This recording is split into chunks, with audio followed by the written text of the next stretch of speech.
You're watching the 5 Minute Bark Podcast on YouTube. If you like this episode, you just may like many more. Subscribe today by clicking the red subscribe button in the top right-hand corner.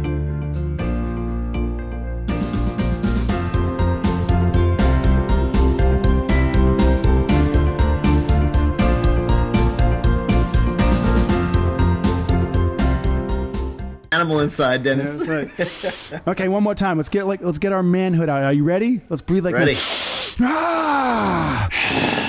I don't see it, man. Come on. Okay. 3, 2, 1. We're ready to go live here. Hey, everybody. We're on the 5 Minute Bark here today, and we recorded this episode prior to, but my microphone just did not hit Ron right, so we're recording with my professional microphone. So here today on the 5 Minute Bark, I have the privilege of having a pre-recording to go off of, but we've got Tom Wicklo here today, who is a veteran of the United States military, Marines in specific, who has somehow just ended up on my show. I actually thought he was coming on for something totally different. And here he is, and we're going to talk about some great things, his passion for life, his passion for our country, and for passion that the people are listening. We already kind of brought out there some tidbits of the last episode, and people are just climbing on all over comments, and we both are pretty freaking fired up over it. So, Tom Wicklo, say hello everybody out there, the official podcast here today. Hey, everybody. Happy to be back for round 2. All right. Yeah. So, Tom, tell everybody a little bit about your history and who you are and what you're all about, and let's get on with this. All right, sure. So, let's see. I guess we'll go back a bit. And previous entrepreneur, had a painting business, a trucking company, was just kind of unsatisfied with it, and decided, all right, I got to make a change. So I went into the Marine Corps at 28 years old, and went in for 5 years. I was a C-130 crew chief, state cargo transport airplane. And, you got your dog back there, wants to be a part of the show? Yeah, she does. She wants to bark on this show, the 5 Minute Bark. So I was a C-130 crew chief, a lot of responsibility, and deployed on a C-130 that was weaponized. So we was doing close air support in Afghanistan for 9 months. Came home, basically was really unfulfilled at that point, really kind of in a downward spiral, and got my education and found entrepreneurship, and it led to some good things. So I think that's what we're going to talk about today. Awesome. So you served over there, and now you're a veteran, and it's, first off, I have to give you a lot of credit for serving for our country. And I know that I haven't jumped up out of my seat and went and done it, and a lot of us haven't. We chose to come back here and stay here comfortable and just do our thing. But you've gone out there and decided to give for our country. Why would you do that? And like I said, I just was kind of unsatisfied with the, I'd been in trucking for quite a while, and it was just kind of meaningless to me. I wasn't really making a difference. I didn't have any impact on people's day to day. You show up with a truckload of stuff for their business, and then you just drive away. It's like, great. It just didn't fill me. There's no passion behind it. Right. So I wanted to do something really, big and meaningful to give to others, as well as create a new opportunity for myself. And definitely got that out of the Marines. And certainly serving my country. I'm a patriot through and through. That was just the direction that I felt was the right way to go. So.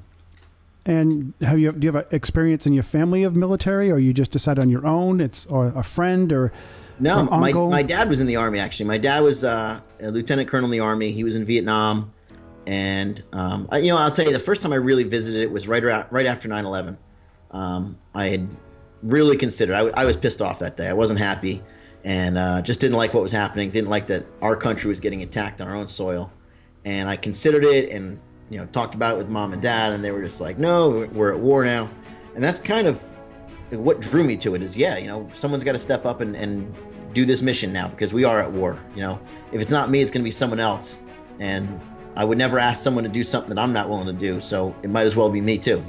Right. And I kind of let my parents talk me out of it at that point, and I just kind of pursued other interests and the a little bit of entrepreneurship then, and but again, I always kind of felt like I should have gone. So 9/11 made you decide to want to go. Your parents obviously tried to talk you out of it.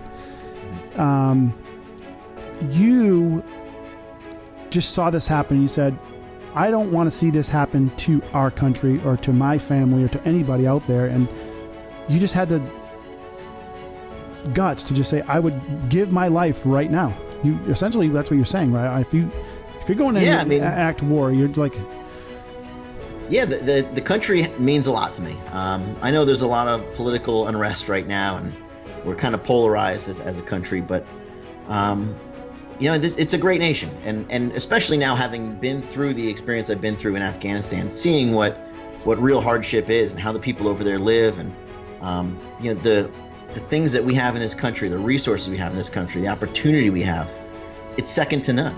And so many people who haven't been in my shoes don't understand that, and they can complain about what we have here in America, not understanding how it could all disappear and we could be like these third world countries that I've been to. So I really have a great appreciation, even more so now, for this country and the opportunities I've been able to act on. There's probably two groups out there, and there's the one group that's just comfortable with life, don't want to mess with it. It's going just fine. There's some little things in here and there that we have to deal with every day. And there's the others that just, why should we tolerate losing freedom? Why should we tolerate more control? Right. And they have enough is enough. And why should we tolerate other countries, messing with us, so to speak, when in fact the United States of America is not essentially the United States of America. It's a place where Muslims live, Jews live, French people live. It's Chinese people live here. Many of them, where I live, it's 52% Chinese people or Asians.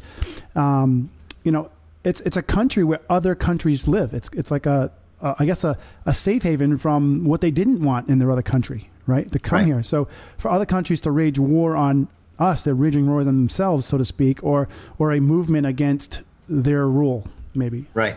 That really is. I mean, as a melting pot, we take in people from everywhere, and when I'm a believer that when you come to this country, you have to assimilate a little bit. You can't expect the same thing you left behind to be here. And that seems to be like a point of conflict nowadays, is that, people will put their native country, if I could say that, their flag above the American flag. Well, you know what? If that's the flag you want to fly, then go back over there and fly it. Right. You're in our country for a reason. You came here for opportunity, to better yourself, to better your living conditions, what have you. Honor that. Take advantage of those opportunities by all means, but honor where you are and the land you're in that presents those opportunities to you. Don't try and make us what your past was. Right. And so I mean that's my only like bitterness, I guess, towards. And that being said, my dad's off the boat from Ireland. My mom is first generation American. Everybody here is an immigrant. Yeah. Yeah. So we're a nation of immigrants. I got that. But at the same time, be an immigrant in America. Don't be an immigrant that still wants to be back where you came from. That's all. Right. So. Be an American. Exactly. And learn or understand what we're trying to do for you to create that. So it wasn't pretty to create this freedom for you. We fought for it.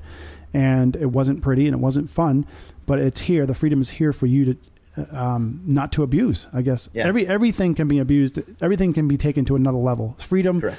The word of freedom of speech and the right to do this, the right to do that can be taken to any level you want to take it to. But it's here for a basic purpose to unite people who want change and who want growth and who want to become more. They want to capitalize. They want to do all these different things. And of course, anything and everything can be taken to an obscene level. Exactly right. So you spend years in the military and you've devoted your time. You come back with all your limbs. You come back with your mind. You come back with your spirit. You come back motivated. You come back learning camaraderie, learning discipline, all these different things.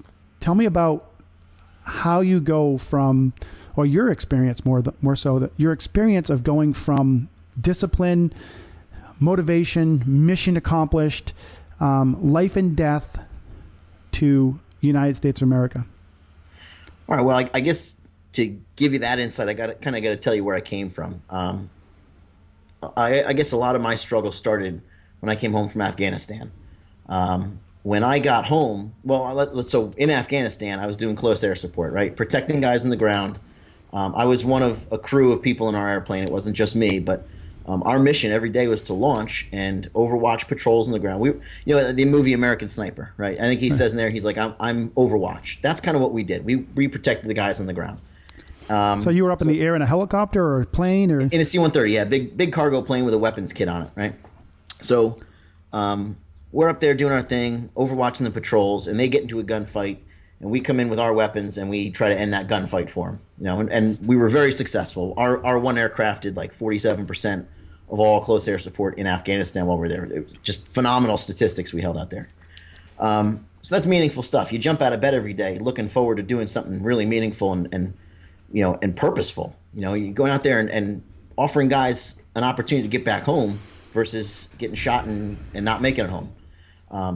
So they were in war. They were in war. They were absolutely in combat. I mean, you hear the radio calls coming up, and they're breathing heavy. They're running. You hear the gunshots, returning fire. Like they're in the thick of it, and we're up there, and it's our job to offer them our assistance in whatever way we can, which usually means taking out the other guy that's shooting at them. Right. Again, I had a kid ask me one time. I spoke to the Boy Scouts for a volunteer group I'm with, and he asked me if I killed anybody, and I said, war is hell. War is tough. People die in war. I said, I don't really care about the guys on the other side because they were trying to hurt my brothers. I said, I care about the guys that didn't make it home on our side. We had 47 casualties, just Marines. 47 casualties. I'm actually sorry. 46 Marines and one Navy corpsman who was attached to a Marine unit. So 47 casualties in our brotherhood, in our family, that didn't make it home in 9 months. That's what I care about. Those are the guys that I remember their names. I think about them.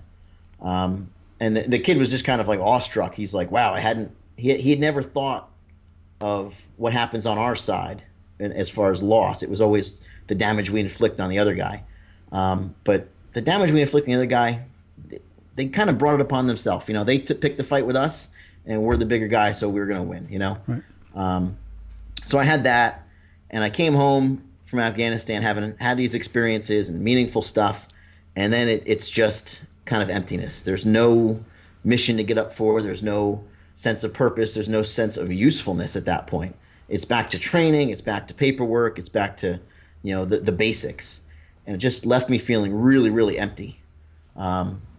So, then I come home from the Marines. Now, at that point, I was back in Cherry Point. Now I come home to New Jersey, and there's no more camaraderie. There's no more brotherhood. There's even less of a sense of purpose. There's even less of a sense of mission, and it just kind of just drops off. So that was kind of like the basis of my struggle. I went from the extreme of importance and usefulness and doing great things to the other end of the spectrum of nothing going for me.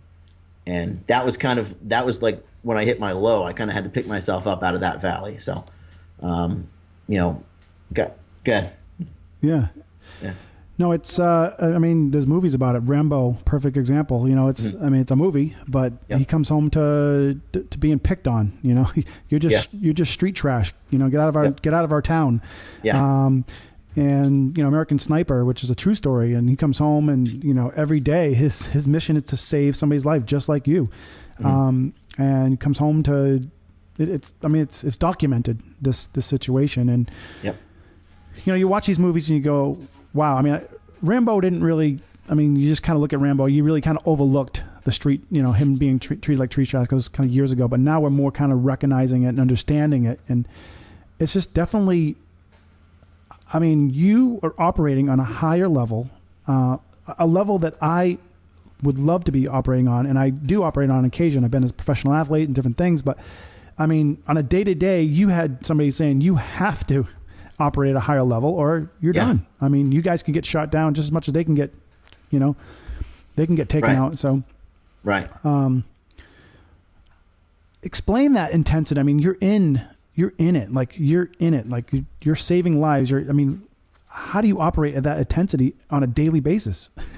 It's interesting. It's kind of twofold, right? Obviously we have our training, and our military training is fantastic. They run you through scenario after scenario so that it's kind of just second nature. Something happens, either in my situation with the airplane, we had a few emergency situations like onboard the aircraft, mechanical stuff that, hey, you got to deal with it. That's my job, to deal with the systems, right?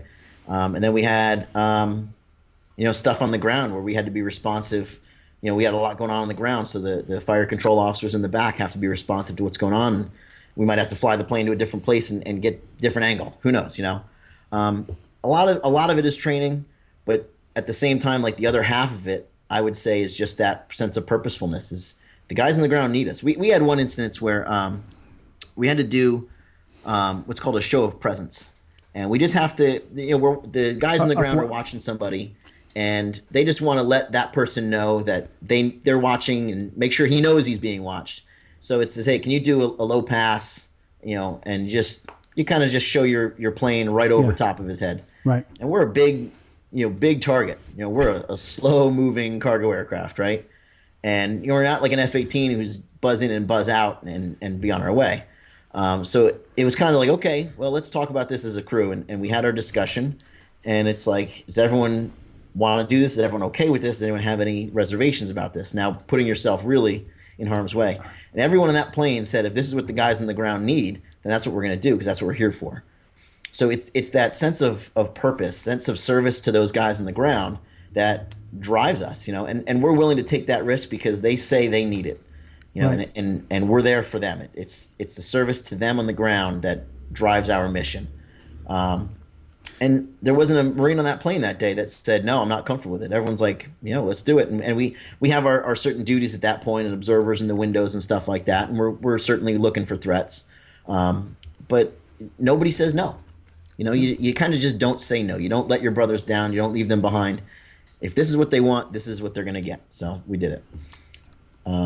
Again, there might even be a little more. It's kind of thrilling. There's almost like a thrill to it, a crazy factor, I guess. Yeah. But it's just like, wow, like this is like, what are we really doing? Like, this is nuts, But it's nuts and like, yeah, come on, let's go. Let's go. So. Yep. Just life and death are just 1 second away. Yeah. It's just crazy. Sitting here in a normal light, it's like, are you crazy? Why would you do that? But you're right. You have to go home living and knowing that those people asked you to do that, and they get overwhelmed and crushed and killed when you could have saved their lives. It's one man putting himself ahead of another man, whether it's in death, whether it's in war, whether it's in business meetings, whether it's in anything. It's one man putting themselves ahead of the next man, and that's honorable. Even outside of war, outside of military, outside of all that, it's honorable, and something that people don't do. People don't do that often, because they don't have to anymore. There's there's a wishy-washiness out here that we have to deal with, and I do kind of feel, and I'm saying this off the top of my head, but a lot of people from the East Coast, I feel when I'm out here, I have that same feeling. If I was in a bar situation, if I have certain friends that are from Connecticut and New York and Boston, it's not even like a debate. They are there right behind me. Let's go.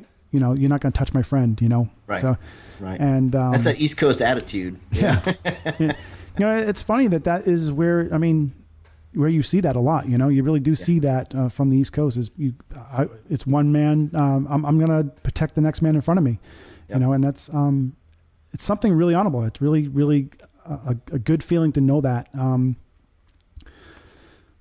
I'm speechless on it, quite honestly. It's because I'm thinking all the friends that have done that for me before, or if they've heard I'm in a situation, I'll be over your house in an hour, and right. They're going to leave work. They're going to drive from wherever. They're going to do whatever they need to do to come and help you. And you being that plane that's going overhead and being a complete huge target that could be shot down easily is an example of that. And that's something I have to have a lot of respect for. So Thanks. Came home and tried to relate to the people out here, and what happened from there. Obviously difficulty set in. Yeah, definitely difficult. You have to readjust and reintegrate into their way of thinking, right? The example I gave we tried the other day was, the hair color, right? Someone dyed their hair, it was the wrong shade of brown. Horrific. It was the end of the day, right?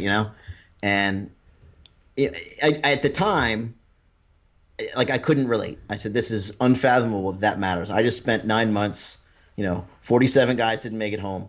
Life and death. Let's explain it, because you're acting like this. People already saw the other episode. Right. So, all right. So came home shortly after I got home from Afghanistan. There's I don't want to call her out. I don't want to identify her. You don't have to. She's probably laughing at it. So, well, I don't know. She was crying then. So, so anyway, I watched the kids that I was watching, and this person comes home and is in tears because her hair was dyed the wrong shade of brown, and I just couldn't wrap my head around the fact that mattered. I couldn't see it. And it's hair color. So what? There's people who don't have hair. There's people who have cancer and lose their hair. They wish they could dye their hair. That was kind of like that higher level thinking that I was now accustomed to from the Marines in Afghanistan. And so over time, I learned that that has to matter now. I'm in a different world where that does matter to people, and I have to hold that on a higher level than I would have. And not to say that the higher level thinking that I was doing and strive to do doesn't matter, and that doesn't apply. It all does. But at the same time, I have to kind of broaden my spectrum. I have to be thinking and operating at the level that I'm capable of, and also incorporate those people who maybe just aren't there because they haven't had the experiences. So instead of being like, you're insane, how can you cry over your hair color? It has to be, wow, I'm really sorry to hear that it's a bad experience for you. Yeah. And that is learned behavior. That's not something that I came home with thinking like, oh, all right, I'll just turn the knob back down to 4. I'll be good. Like, it took years, and it took counseling, and it took a lot of work to understand that, I did what I did so that they don't have to. Right. I don't want them to have the perspective I have, in a way, because it means they'd have to go through that experience, right? If they could get that perspective some other way, I think the world would be different. If they could get that in a peaceful way, they just open people's eyes, and unfortunately, I don't know a way to do that. I don't know a way to give someone that view, but it often comes from tragedy and hardship, honestly. Someone deals with cancer and suddenly, it's like, oh, I was on my deathbed. I wish I had done this. I wish I had lived differently. It's those kind of experiences that bring out the insight that I wish everybody had. So, but yeah, definitely one of the harder things I had to relearn when I came back. Essentially, in all fairness, you did go out there to deal with the combat in another country so it doesn't have to be in our country, in our backyard. So you provided her that ability to worry about that instead of worry about something that's in her backyard that's going to blow her up or take over her family or hang them or whatever, because you shouldn't be showing your hair in the first place, or you shouldn't be in public you should cover yourself, or so on and so forth. So, so you're essentially affording us those, those reasons to complain. When you say it that way, yeah, I guess I created my monster. Right. That's true. You're the one that's affording us that freedom. It is war that's created that. The Revolutionary War to World War I to World War II, even though World War I and II didn't really apply to us at first. But you are supporting that. And that's what you were willing to give your life so that she could worry about her hair color, essentially. Yeah. Essentially, yeah, that's true. That's the bottom line. So I could go get a Starbucks in the morning and not have to worry about getting shot down or strangled or told that you can't talk about Donald Trump. You did that for me. I'd never thought of that. Thank you for that insight. That's a pretty cool perspective to hear. That's a fact, right? Yeah.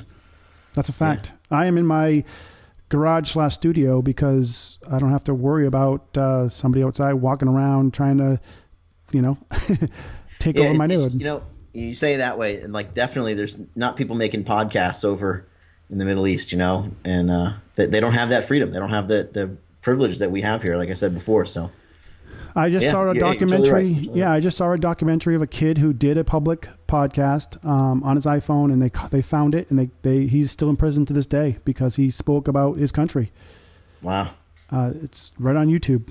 I'm not going to mention countries or anything like that, but it's real.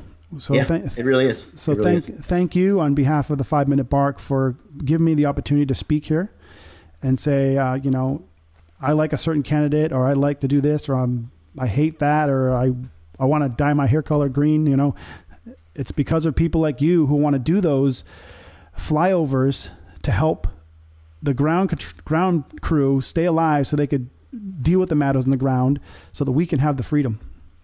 Thank you. I appreciate that, and I want to say I think you'd look fantastic with green hair. So. Oh, yeah. Well, my new shirt here, I do want to give a plug for one of my sponsors, raising awareness here today. We have T-shirts we're offering, and a good friend of mine had created a movie called The Forgotten Flag Raisers.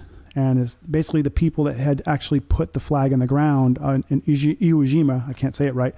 And they had to go up the hill with a 90% chance of knowing they're going to get killed, to put a flag in the ground so that the troops could see that we have conquered that hill.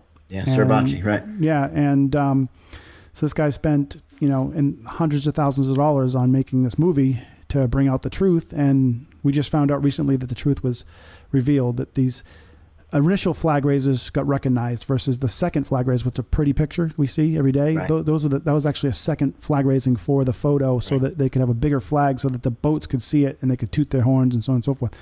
Correct. So, but the guys that went up the hill that sacrificed their life, like yourself, were not recognized. So we're just helping raise awareness, not only in instances such as that movie, but also raising awarenesses of exactly what you've done for the country, just like those guys. So if anybody wants these T-shirts, you can go to forgottenflagraisers.codiedog.com and contribute. Cool. to this podcast. So awesome. Well, now you got this new business. You've decided to come out of the slump, so to speak, and deal with reality the way it is here. And you found ways to matter. And tell us about this new matter. All right. What life matters now? Sure. So this new business I'm going with is called Let Mommy Sleep. It is an overnight newborn care service. And everyone always asks, how did a Marine come into newborn care? And just a friend has been working for the company. This is a franchise. So a friend has been working for the company.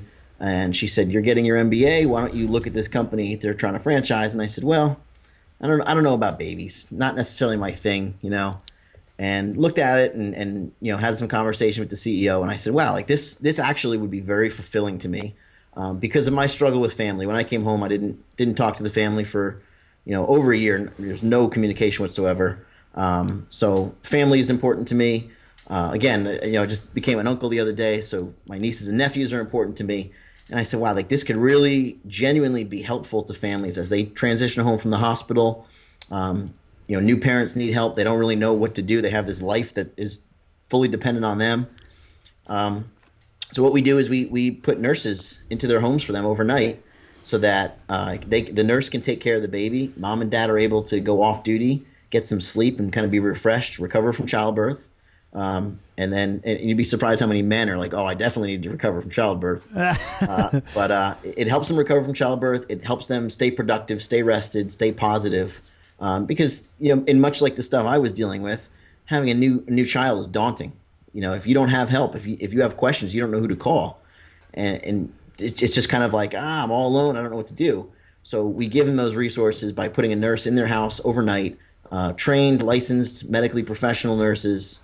And it makes a huge difference for people. It kind of turns over that scariness of being a new parent to I'm comfortable, it's okay, I can do it. And it builds them up and builds their confidence, and just it makes it for a great family dynamic when mom and dad are not zombies and they're able to really enjoy the child rather than be sleeping and not enjoying the child. So awesome. That's a really good. And so you're excited about this, and absolutely.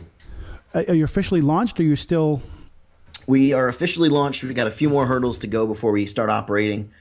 Business insurance, pain in the neck, but worth the time to put in. So we're working on that. And I think around October we'll probably be seeing our first clients. We have baby Jonas from the Blizzard Jonas up here in January. It's all coming due in October. So we expect a lot of calls coming in October. Awesome. So where can they find this? More information on how this is all going to work? All right. Our corporate website is www.letmommysleep.com. In the top right corner, you'll see a locations tab, and you can click Northern New Jersey for our specific page. But I would say the corporate page is the best. It's got a ton of information on there. It's got blog posts. It's got advice for parents. We're currently doing a Twitter feed this week.